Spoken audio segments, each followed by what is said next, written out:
Hello friends, welcome to our channel analytics IAS academy. और दोस्तों, आज एक बहुत ही इंपॉर्टेंट टॉपिक पर मैं आपके साथ डिस्कशन करने के लिए आया हूं। दोस्तों, सोशोलॉजी सिलेबस को लेकर, सोशोलॉजी ऑप्शनल को लेकर कई बार बच्चों के माइंड में एक डाउट होता है कि what exactly this subject is all about when they decide to take sociology optional for civil services examination preparation. जब आप सिविल सर्विसेज एग्जामिनेशन की प्रिपरेशन करते हैं और सोशोलॉजी सब्जेक्ट के बारे में सोच रहे होते हैं कि ये सब्जेक्ट, ये ऑप्शनल आपके लिए एक अच्छा ऑप्शनल हो सकता है, तो सिलेबस को लेकर कई बार बच्चों के माइंड में डाउट आता है जब उनका कोई बैकग्राउंड नहीं होता सोशोलॉजी ऑप्शनल को लेकर कि इसमें क्या पढ़ना है, what exactly this syllabus is all about, this subject is all about. इसके बारे में आज आपके साथ बहुत शॉर्ट में, बहुत क्रिस्प तरीके से डिस्कशन करेंगे।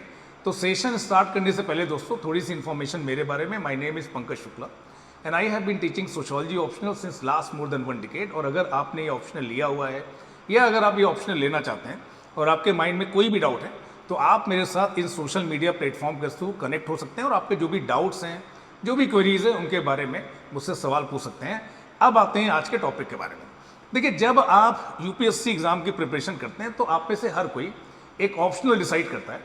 और ऑप्शनल डिसाइड करते समय बहुत सारे क्राइटेरियाज आपके माइंड में होते हैं कि अच्छा स्कोर होना चाहिए, शॉर्ट सिलेबस होना चाहिए, फैमिलियरिटी होनी चाहिए। तो आज मैं आपके साथ ये जानने की कोशिश करूंगा कि ये जो सोशोलॉजी सब्जेक्ट का सिलेबस है ये है क्या, किस बारे में है। तो ब्रॉडली अगर आप मुझसे पूछें तो देखिए, जो पूरा जो सिलेबस है यूपीएससी ने 2 पार्ट में डिवाइड किया हुआ है, paper 1 and paper 2। Paper 1 actually deals with, dear friend, fundamentals of sociology, while paper 2 का टाइटल है Indian society, its structure and change. भारतीय समाज का स्ट्रक्चर क्या है और कैसे उसमें अलग अलग स्टेजेस में चेंजेस आ रहे हैं। बट जब डिटेल में आप इस सिलेबस को देखते हैं तो पेपर 1 में 10 यूनिट्स हैं। यूनिट नंबर 1 से लेकर यूनिट नंबर 10 तक 10 units are there.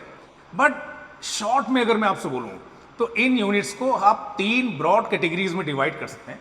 Unit number 1, unit number 2 और यूनिट नंबर 3 आपको बताते हैं कि सोशोलॉजी का ये जो सब्जेक्ट है, how it came into existence, कब, किस समय, किन कंडीशंस में, कहाँ पर ये सब्जेक्ट एग्जिस्टेंस में आया। हालांकि सोसाइटीज़ बहुत टाइम से रही थी, बट सोसाइटीज़ को अंडरस्टैंड करने का, एक्सप्लेन करने का एक सिस्टमैटिक व्यू पॉइंट, जिसे आप सोशोलॉजी बोलते हैं, ये कब एग्जिस्टेंस में आया, इसका नेचर क्या है, इसका स्कोप क्या है। एज ए सोशोलॉजिस्ट अगर आप कोई सोशल रिसर्च कर रहे हैं तो आपकी ओरिएंटेशन कैसी होनी चाहिए, इससे डील कर रहा है यूनिट नंबर 1, 2 और 3, जिसमें आप इस विषय को लेकर अपनी एक फैमिलियरिटी डेवलप करते हैं, क्योंकि आपका कोई बैकग्राउंड नहीं है किसमें, सोशोलॉजी में। यूनिट नंबर 4, जिसको यहाँ पर हमने सेक्शन बी बोला है, इसको हमने बोला है कि ये मेन पार्ट है जो बहुत सारे सोशियोलॉजिकल थिंकर से डील करता है।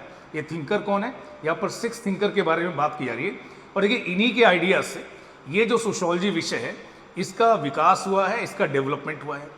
जो थर्ड पार्ट है, डियर फ्रेंड, ये सोसाइटी के फॉर्म, सोसाइटी के स्ट्रक्चर और सोसाइटी की फंक्शनिंग के बारे में बात करता है कि जो हमारी सोसाइटी है, हमारा जो समाज है, ये अलग अलग पार्ट से मिलकर बना हुआ है। Politics, religion, education, economy, family, marriage, kinship, ये सोसाइटी के अलग अलग पार्ट है दोस्तों। और इन सबका सोसाइटी के लिए कुछ फंक्शन है, इनके कुछ एडवांटेजेस और डिसएडवांटेजेस हो सकते हैं। और ये जो सोसाइटी का जो एक फॉर्म है, जो इसका स्ट्रक्चर है, with the time it evolves, इसमें बहुत सारे चेंजेस आते हैं।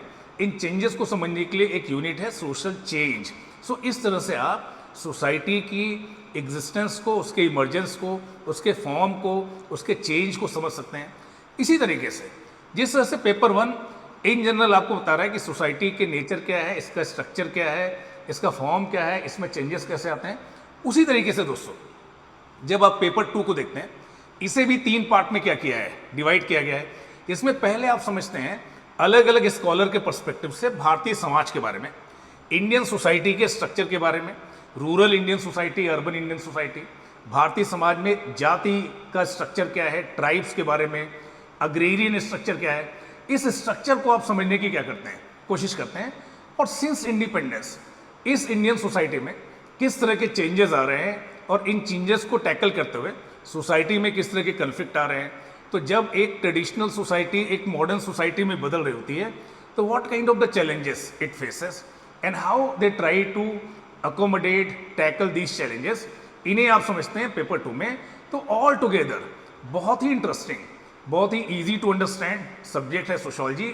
इसमें अपने समाज के बारे में, उसके एग्जिस्टेंस के बारे में, उसके फॉर्मेशन के बारे में आप समझते हैं, इंडियन कॉन्टेक्स्ट में आप समझते हैं, वेस्टर्न कॉन्टेक्स्ट में समझते हैं, तो ये सब्जेक्ट एक अच्छी चॉइस आपके लिए हो सकता है। और दोस्तों अगर आप ऐसा सोच रहे हैं कि सोशियोलॉजी सब्जेक्ट को आप एक ऑप्शनल के रूप में लेना चाहते हैं और इस ऑप्शनल को एक बहुत ही इंटरेस्टिंग तरीके से स्ट्रक्चर्ड वे में आप पढ़ना चाहते हैं, तो we at analytics IAS are going to launch new foundation batch from 25 June.